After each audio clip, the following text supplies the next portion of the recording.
O postupujúcom sa mohlo rozhodnúť aj v ďalšej štvrťfinálovej dvojici. V Bratislave hostil domáci Slovan Martinský MHC v sérii, v ktorej viedol 3-1 na zápasy. Po Beranovom vyhratom búli už v 41. sekunde prekvapil domácich úvodným gólom Ivan Ďatelinka. Slovanisti sa potom dostali do tempa a výsledkom bola brilantná individuálna akcia Miroslava Laža, keď oklamal aj brankára Zubinu v 8. minúte. O minútu neskôr už mohli byť domáci vo vedení, no Uram svoj nájazd nezavršil gólom a nedal ho v zápäti ani dojme. V 16. minúte Dzerins naskočil z trestnej lavice tak, že korčuloval sám na Hoviho, ktorý sa nedal prekvapiť. Úvodnú tretinu završil Kuľha, keď sa preštrikoval až pred Zubinu, zostalo však pri 1-1. Diváci videli pútavý hokej, dobre sa v hľadisku zabávali, pričom ešte netušili gólovú smršť v nasledujúcej časti. V 24. minúte posunul Slovan do vedenia Michal Hreus a v 28. minúte už Jan Lipiansky upravil na 3-1, keď si brankár Sasu Hovi pripísal už po druhý raz druhú asistenciu pri góle.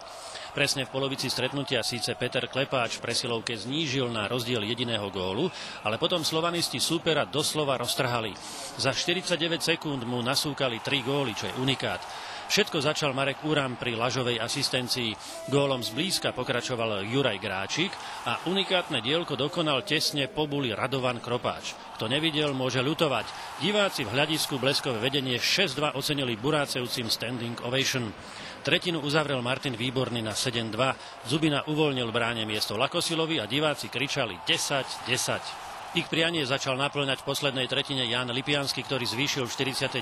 minúte na 8-2. Potom kapitán hostí Michal Beran dal ďalší martinský gól úteky na rozlúčku v tomto ročníku, v ktorom MHC vyhral kontinentálny pohár, ale Slovan šliapal ďalej.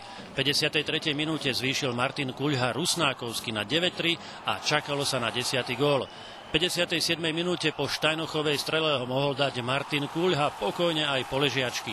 Slovan deklasoval Martin 10-3 a spokojní diváci sa mohli od radosti utlieskať. Sme mohli odohrať lepšie tú sériu, napriek tomu, že Slovan je veľmi silný a výborné a kvalitné mužstvo.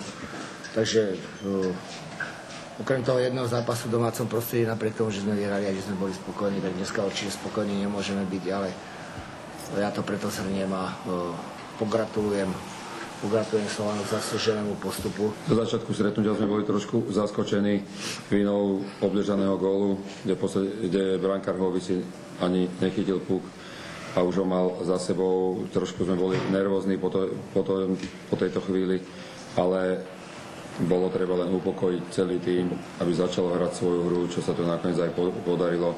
A znovu sa len ukázalo, že hokej je veľmi krásna hra.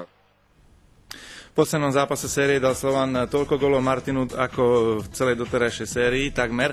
Po tretinách 1-1, 6-1, 3-1, nakoniec výsledok 10-3. Séria 4-1, Slovan je v semifinále.